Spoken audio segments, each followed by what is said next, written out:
He's coming. For the surface world. Vibranium. He's covered in it.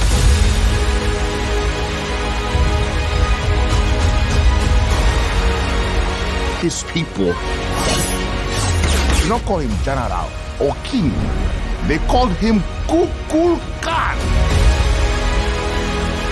the feather serpent god. Killing him will risk eternal war.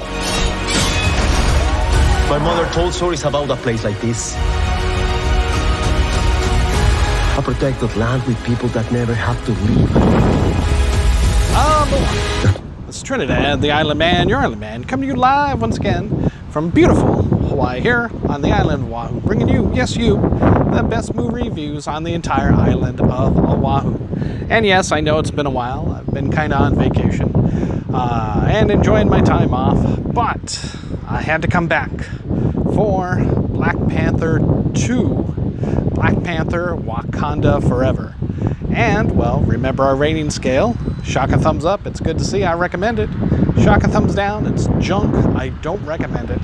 And for Black Panther, Wakanda Forever, it is a shock a thumbs up. Now this stars an all-star cast. Angela Bassett, Lupita Nyong'o, Letitia Wright returns as Shuri, who, I'll just give you some spoilers right now. Just as in the comics, she ends up taking the mantle of Black Panther. Again, it should not be any surprise. Again, this is, straight out of the comics. When T'Challa fell ill in the comics, Shuri, his sister, did take on the mantle of the Black Panther and ruled, Wakanda, in his absence. Now this also stars newcomer Tanoke Harada as the Submariner, Namor. And, if you don't know who that is, he is Marvel's very first mutant. Basically, he is Aquaman for the Marvel Universe. Actually coming in to the comics before Aquaman. Basically in the comics, he is the ruler of Atlantis, and he leads the Atlanteans. But as DC beat them to the punch this time around, with Aquaman coming in first and establishing the Atlanteans, Marvel saw fit not to try to duplicate, not to try to confuse comics or the comic book movie genre by having two Atlanteans, two Aquamen, and made the Submariner Namor, in this case, of Latino descent, being Mayan from South America. Basically, since the Mayans, during the time of the conquistadors, back in the 16th century, a lot of civilizations were decimated by the Spaniards coming and spreading smallpox and other diseases. They found themselves mutating thanks to what we discover the heart-shaped herb, or their version of the heart-shaped herb, that allowed their people to breathe water. And since Namor's mother was pregnant when she took this herb, he was born as a mutant with the ability to basically breathe both air and water, whereas the other, they call them Telocians, Telocans, I believe. And their kingdom, instead of Atlantis, so is Telocan. So different than Atlantis, but basically the same. And instead of Atlanteans, they're Telocians from the kingdom of the underwater kingdom of Telocan. Basically a Mayan, South American, kingdom that rivals Wakanda. Not quite in technology, but definitely inventiveness, strength, and power, as we soon see them challenge Wakanda, directly. And thus is the conflict of this movie, without going into too many more spoilers.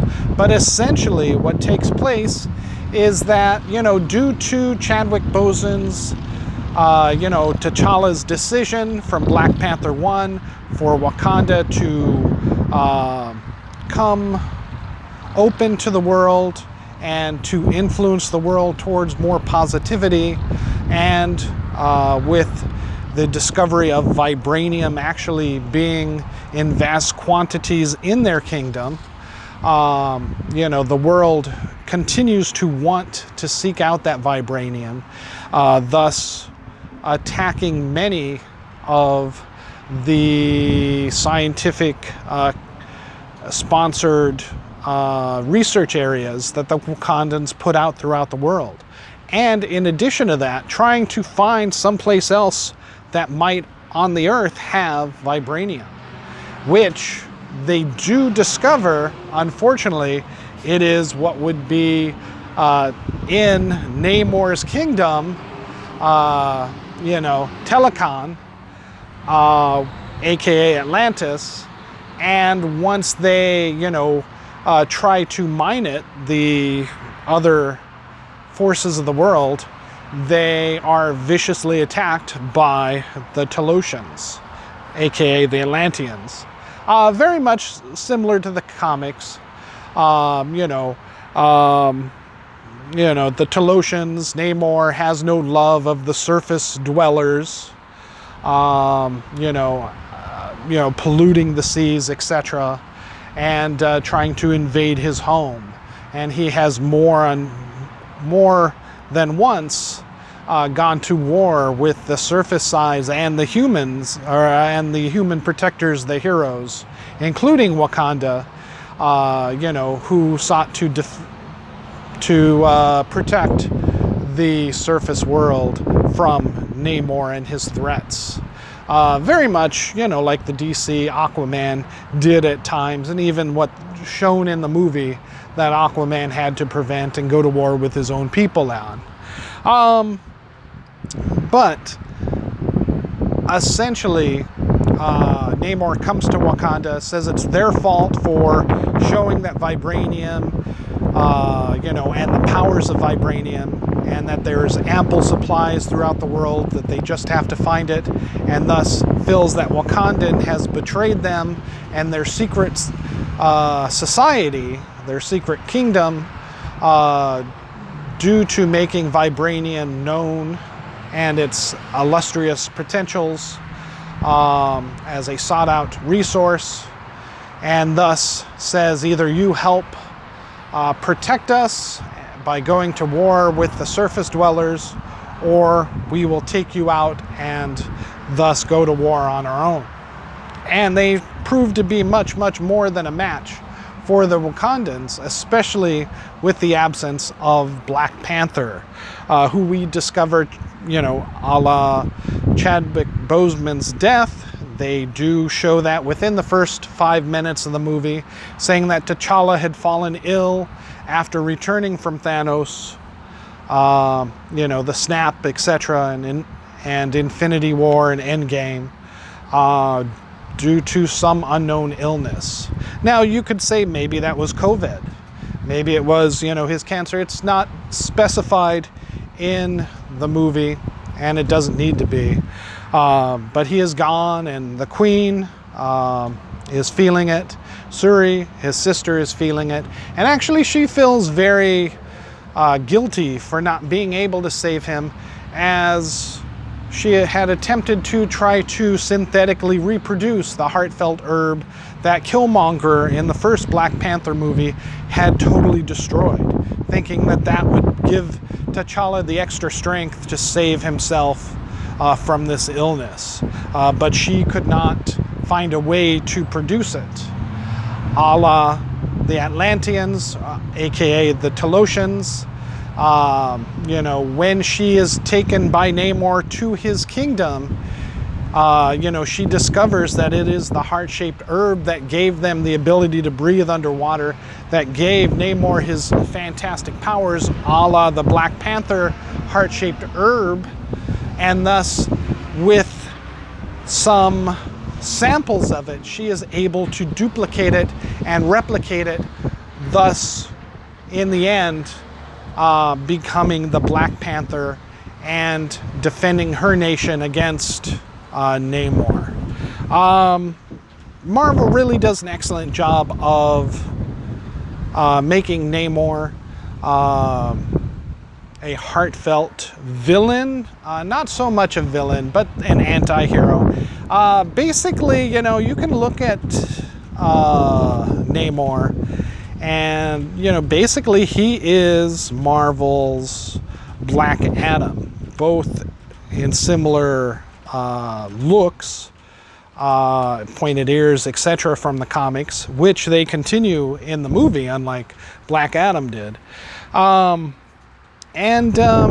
Basically, you know, his way is usually what he thinks is the best way, again, like Black Adam, ruling his kingdom the way he sees fit, without anyone giving him, you know, without him taking any lip from anybody. And, you know, and the person, you know, Tanoka Haruda does a fine job. You know, would I have liked Daniel Day Kim, you know, to be Namor? Yeah, I think on more than one occasion he could have easily been Namor, but I think Marvel's decision to, you know, get somebody younger, of course, no name, is probably best, and to maybe move away from Asia, aka you know, not to duplicate a Jason Momoa, but, you know, since China has been very shut down and, you know, basically resistant to Hollywood, I think Disney has turned towards the Latin community, South America, to maybe try to make up that difference, and thus embracing a Mayan South American culture for the Telocians and Telocan and the Submariner Namor, whose name we discover is taken directly from no love, no amor, Namor, you know, as explained in this movie, because he can't, well, because his love, you know, he loses his mother, etc., you know, through old age, and basically we find that he is very long-lived, living hundreds of years thanks to the herb. So, you know, he hasn't found love per se yet, and thus that's how he has gained his name. And, you know, the embrace of the South American culture, I think, richly brings a realism to this movie and the culture of the Telocians, more so than maybe, you know, the comic booky DC Atlanteans that we had gotten. Something more solid to relate to, and maybe trying to tap more into that market per se. All right. Again, I'm not going to go into any more spoilers than that. It does drag a little bit as the movie continues. This is a swan song to Chadwick Boseman, and there are more than one or two times that they kind of reference him and give him his salute throughout the movie, and his death, aka T'Challa. Which I think, unfortunately, slows down the movie slightly, unfortunately, in the middle bit. But it's definitely action-packed at the beginning, and action-packed at the end. Again, staying very, very comic accurate to how Namor looks, to his powers and abilities, and his weaknesses, that although Shuri may not be the greatest fighter in the world, still seeking, probably needing a lot more training, whereas maybe a Winston Duke might have been a better choice for a new Black Panther, although he wouldn't be of the Panther clan, you know, or Diana Guerra being from the Dor Milaje group, but as she is a soldier and not of birthright, being able to take the heartfelt herb, or even Lupita Luanga returning, not again for the same reason she didn't take the heart-shaped herb in Black Panther 1. You know, it makes a lot of sense why she takes it, Shuri takes it, and despite not being the greatest fighter or combatant, uses her mind to discover Namor's weakness, again straight from the comics, and defeat him with her enhanced abilities as the new Black Panther. You know, but Telocan, the Telocians, and still remain in play, and the world is even more divisive now, with Wakanda maybe left on the back foot from this movie. All right, again, a shaka thumbs up for Black Panther, Wakanda Forever. Go ahead and check it out whenever, however you can. All right, mahalo and aloha.